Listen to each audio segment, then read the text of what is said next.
Olá meus amigos, sejam todos muito bem-vindos ao canal Politizando. Eu sou o William Jacob e nesse vídeo vou trazer os números divulgados pela pesquisa presidencial realizada pela IPESP e compará-los com os números divulgados há mais ou menos 15 dias, já que esse instituto está fazendo levantamentos quinzenais. Mas antes de falar, eu quero pedir a sua ajuda. Se você chegou, não está inscrito e puder, se inscreva no canal, ative as notificações. Se gostar do vídeo, mas é só se gostar, deixa o like. Se não gostar, manda o dislike, faz parte. Se puder comentar aqui embaixo e compartilhar, tudo isso fortalece o nosso trabalho e traz mais pessoas para cá, porque aqui nós lutamos por um Brasil melhor. Bom, pessoal, a pesquisa ouviu então 1.000 pessoas por telefone entre os dias 7 e 9 de março. A margem de erro de 3,2 para mais ou para menos. Na votação espontânea, um cenário praticamente sem grandes alterações. Lula aparece com 36, ele tinha 35. Bolsonaro aparece com 26, ele tinha 25. Sérgio Moro aparece com 5, ele tinha 4. Ciro manteve 4, Dória manteve 1. Votação espontânea quando o Instituto não apresenta a lista com os nomes para o entrevistado. Então, espontaneamente, a pessoa fala em quem ela votaria se as eleições fossem hoje. E nesse instituto nós temos aqui 28% de indecisos, não souberam responder, nulo, branco. Só para comparação, a Paraná Pesquisa, se eu comentei aqui ontem, feita presencialmente, você tem ali quase 50% entre indecisos e voto branco, nulo e ninguém. Então, bem diferente, mas é uma questão de metodologia mesmo. E no cenário estimulado, que é quando o Instituto apresenta os nomes, nós tivemos aqui Lula mantendo o que tinha há 15 dias, apareceu com 43%, o Bolsonaro, que tinha 26%, aparece aqui com 28%, o Ciro Gomes, que estava com 7%, agora apareceu com 8%, o Sérgio Moro, que tinha 8%, manteve, o João Dória aparece aqui com os mesmos 3 que ele tinha antes, Leite, Janones e Simone Tebet tem 1 ponto, Felipe Dávila e Alessandro Vieira 0, branco, nulo, nenhum 7, indeciso ou não respondeu 2. Aqui nós observamos então Lula, Dória e Moro estagnados, Ciro e Bolsonaro crescendo um pouco, né, ambos dentro da margem de erro. E no segundo turno nós tivemos aqui vários cenários testados. Lula derrotaria Bolsonaro se as eleições fossem hoje 53-33, uma diferença de 20 que era de 22. Lula derrotaria Sérgio Moro 51-30, manteve 21 pontos de vantagem. Lula derrotaria Eduardo Leite 55-17, também manteve o que tinha antes. Lula contra Ciro 50,25, uma diferença de 25, essa diferença era de 26. E Lula venceria Dória 53-18, uma diferença de 35 que era de 36. Antes de passar para frente, eu quero só destacar que quando a gente observa essa vantagem muito grande do Lula para o Dória, Ciro, Leite, a gente tem que entender que o eleitor bolsonarista, aquele mais fanático, neste momento, quando ele é indagado em quem ele votaria num eventual segundo turno sem um mito, eles respondem nulo. Então, poucos deles decidem neste momento votar em outro candidato que não seja Bolsonaro. O que eu insisto é que vamos supor que aconteça um cenário Lula contra Ciro no segundo turno. E se chegar lá, esse eleitor perceber que o seu voto nulo pode ajudar a eleger o Lula, eu duvido muito que ele continue anulando o voto. Nesse caso, a rejeição que esse eleitor tem para o ex-presidente Lula pode fazer com que ele vote, mesmo com ressalvas, em outro candidato, seja Ciro, Dória, Leite ou Sérgio Moro. Nesse caso, a gente aponta que Ciro Gomes é o candidato com maiores ativos para tentar chegar no segundo turno. Vou falar daqui a pouco de potencial de votos e de rejeição. O Ciro derrotaria Bolsonaro, então essa conversa de que só Lula vence Bolsonaro é conversa fiada para tentar impedir o debate. Ciro venceria 47-36, uma vantagem de 11, ela era de 12. Dória venceria Bolsonaro, mas só 1 ponto de vantagem, 38-37, essa diferença era de 3 a 15 dias e ela chegou a ser 9 aí em alguns levantamentos meses atrás. Sérgio Moro empataria com Bolsonaro, ambos com 33 pontos, um empate aqui agora numérico, tinha uma vantagem de 1 para o ex-juiz, tinha de 2, tinha de 7, então Bolsonaro recuperou nesse segundo turno contra o ex-juiz.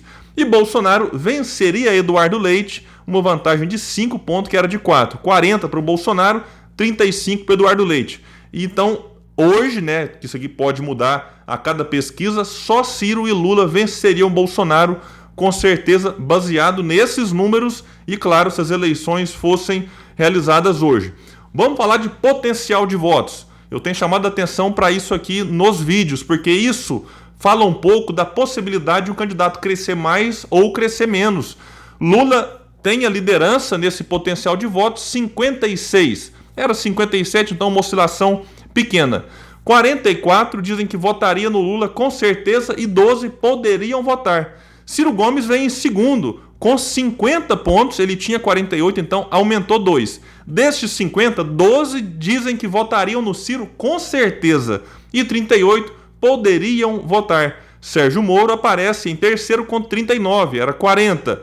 Desses 11, com certeza, 28 poderiam votar. E Bolsonaro aparece em quarto com 36, era 35. E vejam um detalhe, 28 dizem aqui que votariam nele com certeza e 8 poderiam votar. 28 é o mesmo número que ele aparece nas intenções de voto. E aí você tem somente mais 8 dizendo que poderiam votar nele, dando um total de 36.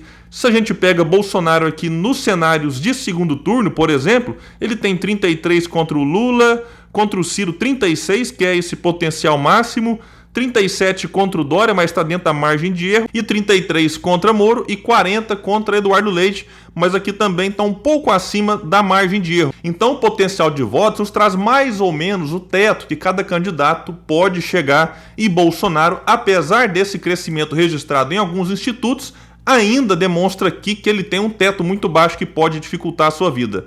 Depois você tem João Dória com potencial de 32, era 31, Eduardo Leite 25, Simone Tebet 17, Vieira 11, Janones 9, Felipe Dávila 8.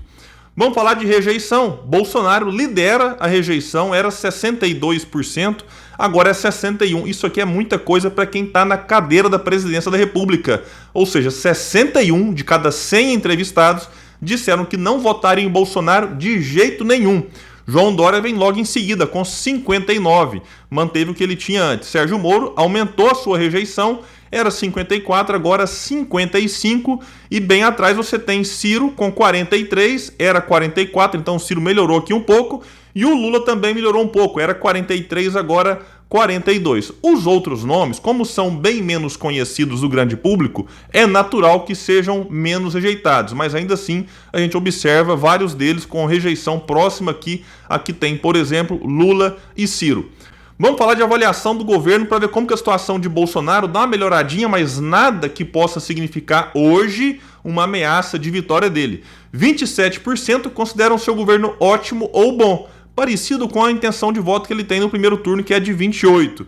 Era 25 esse número, então melhorou um pouco. 20% regular, era 21. 52% ruim ou péssimo. Então você pega nos extremos, 27% a favor de Bolsonaro, aqui 52% contra. E 63% desaprovam o governo, manteve, ele não melhorou nada em relação à sua desaprovação.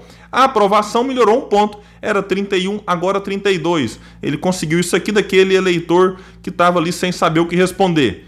Economia, está no caminho certo ou errado? Está no caminho certo para 29% dos entrevistados, manteve o que era antes. E está no caminho errado para 61%. Era 63%. E eu quero só ver como é que vai ficar isso aqui depois desses aumentos explosivos que nós estamos observando nos combustíveis e Bolsonaro totalmente rendido, sem saber o que fazer, como eu imaginava que seria antes, porque ele se declarava um total despreparado e confiando no posto Ipiranga, que é o Paulo Guedes, que aí esse sim, ele não é despreparado, ele é muito bem preparado para atender aos interesses não do povo, mas aos interesses da elite que manda nesse país.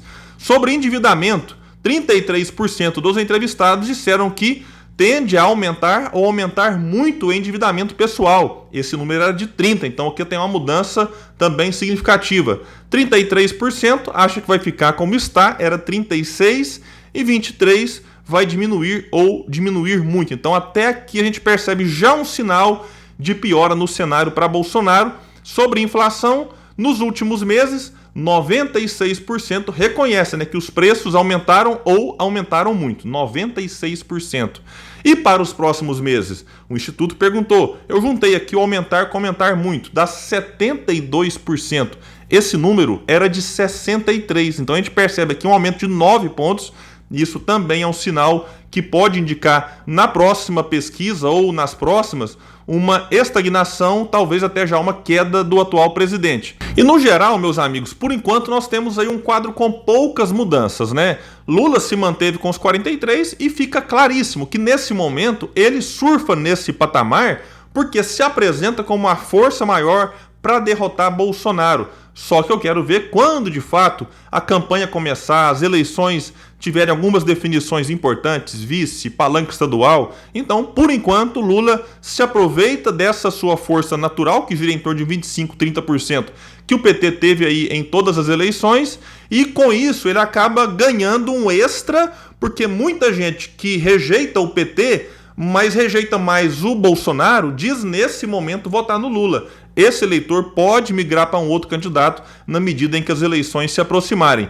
Bolsonaro, como eu disse, se recuperou aqui um pouco, mas a situação dele não é nada boa a médio e longo prazo por conta não só da inflação, mas a atuação dele, não só comportamento pessoal, atuação como governo, nessa pandemia pode sim ser explorada muito quando a campanha começar, com materiais divulgados na televisão. Imagina a quantidade de imagem e vídeo que a oposição tem para mostrar o desprezo de Bolsonaro pela vida, agindo o tempo todo contra a ciência, transferindo para os outros a responsabilidade que lhe cabia. Então, quem acha que Bolsonaro está forte demais agora e que vai para o segundo turno, pode estar muito enganado, porque Bolsonaro tem muitos telhados de vidro e eles, é claro, serão explorados. O Ciro cresceu um ponto, assumiu aqui a terceira colocação, mesmo que empatado com o Moro, ele já aparece ali na frente. E não é ordem alfabética, já teve momentos deles estarem empatados e o Moro aparecer na frente, certamente por causa da questão decimal. Talvez o Ciro tenha 8, alguma coisa, o Sérgio Moro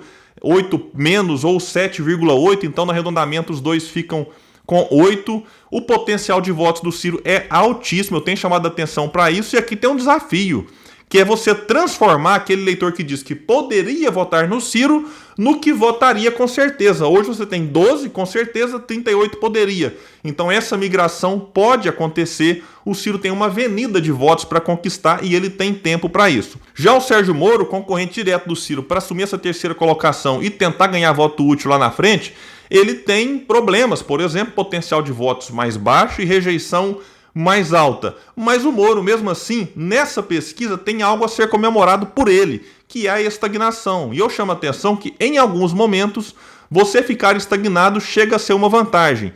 E algumas pesquisas mostram o Sérgio Moro caindo e caindo muito, como foi a Paraná, feita presencialmente, eu gravei um vídeo só sobre ela. E os outros candidatos aqui, para mim, vão ter uma vida muito mais difícil do que a do Ciro Gomes e a do Sérgio Moro. Mas é necessário a gente esperar, tem muita coisa acontecendo. Eu só vejo que esses outros nomes terão maiores dificuldades do que o próprio Moro e o Ciro estão encontrando nesse momento. Agora, abril vai ter ali um afunilamento importante, porque em março, agora a janela partidária está aberta. Quem quiser se candidatar para concorrer em outubro vai ter que ter a vida partidária resolvida até o dia 1º de abril. A partir do dia 2 saberemos aí dessas mudanças. Por exemplo, Eduardo Leite e João Dória vão renunciar para concorrer à presidência da República ou vão continuar no cargo com outros planos? Em Minas Gerais, por exemplo, Calil, prefeito de Belo Horizonte, vai renunciar para tentar o governo ou vai continuar no cargo cumprindo seu mandato até o fim? O Datena, por exemplo, vai se filiar a algum partido e vai realmente anunciar que será candidato ou vai continuar na televisão, como já fez outras vezes, em que ele quase foi e não foi para a política? Então é importante aguardar, porque a partir de abril, muitas das dúvidas que nós temos neste momento serão sanadas e, claro, outras continuarão existindo. Uma coisa é certa, não tem nada definido e se engana muito quem acha que já temos um segundo turno definido, que é Lula contra Bolsonaro. O sentimento na sociedade predominante é de nem Lula, nem Bolsonaro. E se algum candidato conseguir se destacar um pouco aqui em terceiro, ele pode captar esse sentimento e, crescendo, passar um recado para os eleitores que estão até com Lula e com Bolsonaro, de que o Brasil merece uma chance de, pelo menos, fazer um debate mais qualificado no segundo turno, colocando um outro candidato agora, neste momento, no lugar de Bolsonaro, que é quem está em segunda. Meus amigos, então é isso, eu fico por aqui e até o próximo vídeo no canal Politizando. E se puder, compartilhe esse vídeo, vamos trazer mais pessoas para cá.